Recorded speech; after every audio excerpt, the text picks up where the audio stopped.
Why is the NC2A and the Power Four conferences, why are they going uh, to Congress to solve this issue with the players in light of the $2.8 billion settlement that's looming, that's still on Judge Claudia Wilkins' desk? Do you ever wonder why are they going to Congress?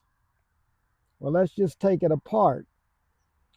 If they're going to Congress for a antitrust exemption, like I've said in the past, the only one that has a full exemption is Major League Baseball. And then all the sports leagues have a antitrust exemption for broadcasting rights. So what are they up there for? We know that the antitrust laws prevent monopolies or try to stop business from being a monopoly over other businesses where there is no competition. Matter of fact, there's no other businesses that can compete with them. Remember Ma Bell and Pa Bell and all that they had to break up. That's what's going on. But the NC2A doesn't have any leagues around that are coming up to compete against them. So they couldn't be going to Congress to stop the competition, because the NC2A is a multi-billion-dollar conglomerate that doesn't have a competition. It's all about the young football players, basketball players, and sports stars that attend their institutions for an academic education. So that couldn't be it.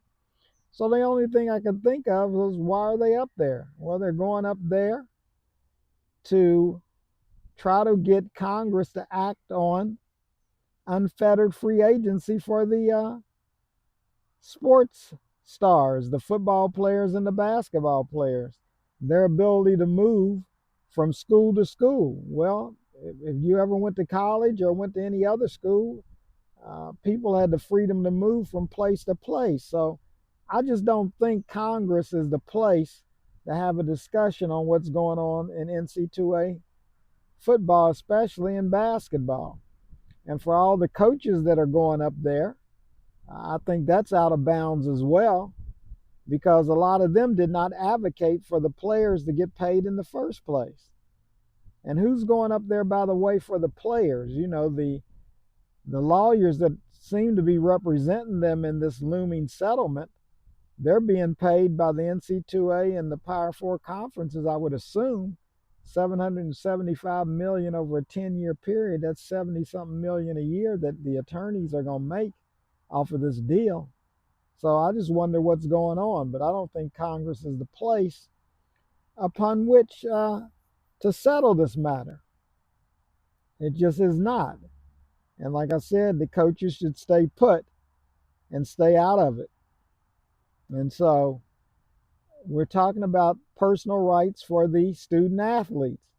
The only way, even if you have a antitrust exemption, Major League Baseball still has collective bargaining.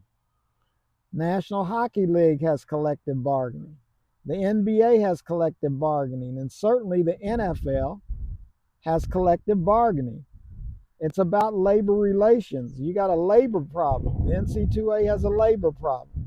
Those athletes are employees that are being treated like independent contractors with no federal and state withholdings. That's the big deal. So I don't think you can go to Congress and just try to take somebody's personal rights away, the ability to transfer. It just shouldn't happen. And when you look at the students, they still need a collective bargaining unit to represent them for things that are coming along. The only way you can restrict player movement is through a collective bargaining agreement in the United States. That's the way it's been. The sports leagues have set that standard, and that standard is going to stand. The NC2A has a labor problem, and a huge labor problem. And this settlement is not going to settle that. The settlement is historic. As I said, it's not landmark, and it's certainly not the Holy Grail. It's just not going to work. So you have a settlement that's coming that's going to create a hard cap $20.5 million cap, it will be determined what the players are going to make out of it. But the things that the NC2A and the Power Four conferences should be focusing on, they're not doing. All of these collectives that could spoil or circumvent the hard cap in this looming settlement needs to be dealt with. Quite frankly, the neo collectives, the neo booster collectives, should be illegal, and schools should be put on probation that accepts money from them to pay athletes. Pay for play is dead. They need to get rid of it even before this agreement becomes final. It's time to even the playing field with all this stuff. But the bottom line is the collective bargaining agreement is what's left for the NC2A to do, and the students, athletes are going to have to get their own independent collective bargaining unit to talk about their player rights, which you do have rights to move from school to school. Sports just happens to be a part of it. It's also about academics. So that's where I stand on that. The collective bargaining agreement and the collective bargaining process should be what the NC2A should be in a hurry to sit down and talk about instead of spending time up there at Congress. And like I said, I just don't believe in the coaches, because how many coaches supported the players ever getting paid? And the coaches are the recipients of the large paydays off the backs of the players. So what are we talking about here? The players put the butts in the seats. 60,000, 70,000, in Ann Arbor, 100 and something thousand, at the Horseshoe, 100 and something thousand, at Mountaineer Field, 65,000. You can name it and claim it. But I just think you have a labor relations problem, and a huge one. And I don't think an antitrust exemption is going to get it done. And I don't think Congress can take away any of the players' freedoms and rights to move from school to school. It should never have been any barriers in the first place. And that's where I stand when it comes to all of this unfettered free agency. There's a reason why they're going up there. Why don't they go up there to shut down the Neo Booster Collective? That's what needs to be shut down.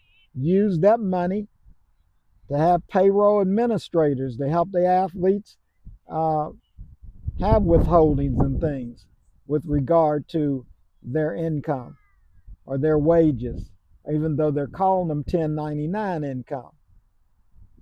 You can determine what you think about that, but I still say they're employees and not independent contractors. So as you can see, and I hope most of you do see, there's a huge labor relations problem. And the Antitrust Act nor Congress can stop that. It has to be negotiated out at the table with the student athletes independent bargaining unit. So they might as well get ready. There's no way to streamline this process. If it's about winning, winning, winning, and loving the athletes, there's nobody in the world that says they love the athletes more than the NC2A and the Power Four institutions.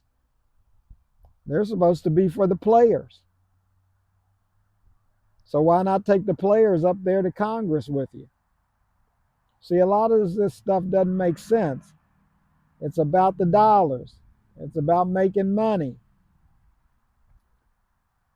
So that's where I come down at. The collective bargaining process should begin today and start ironing out these problems, because the settlement, the NC2A settlement, is not going to do it, and it will not be the holy grail. There's a whole lot more work to do at the table. And as far as getting back to the neo collectives, the private neo collectives, I'll say it again, they should not be negotiating with athletes about coming to Power Four institutions. That's just the way that goes. Kill it. Repurpose the money for something else if you want this to be legal. And we still haven't talked about enforcement. What enforcement is going to take place when your private donors start funneling money to the players again, circumventing the salary cap? And you spend another 1 million or so on the salaries of general managers who are trying to maximize the cap and manage the salary cap. So that neo collective has got to be dealt with, and got to be dealt with soon. And as you know about the 16-team playoff that's being uh, talked about, going from 12 to 16, well, that's all about the SEC and the Big Ten wanting 4 teams in. That's all that's about, giving them more of a chance to win a national championship. And you wonder why there's people like me that said there's never been a true national championship. It's been mythical because the rules are always changing to the powerful that holds the key. And that's the Big Ten and the SEC. It's always been. So those are just some of the things I touch on here on YouTube at Be Frank for Real. That's what we do here. We simply get down to it, have you to think about some of the things that I'm thinking about. We're simply the best that nobody has heard of. But this is where you're going to get the truth and get my slant on it, because there's no one covering it like I am. This is C. Ivan Franklin here again at Be Frank for Real on YouTube. One minority voice, one view. It's all about you. Think about it. The antitrust, Google it. Google what the laws were made to prevent. The NCAA does not have any competition of a new league coming in. So why are they going up there to Congress? I've given you my feedback on it. Hit me in the comments about what you think about it. I would be interested, and I will answer. Share and repost this segment. It's a good one, and I'll have more coming with respect to the players' management. I'm going to drop that one pretty soon. See ya!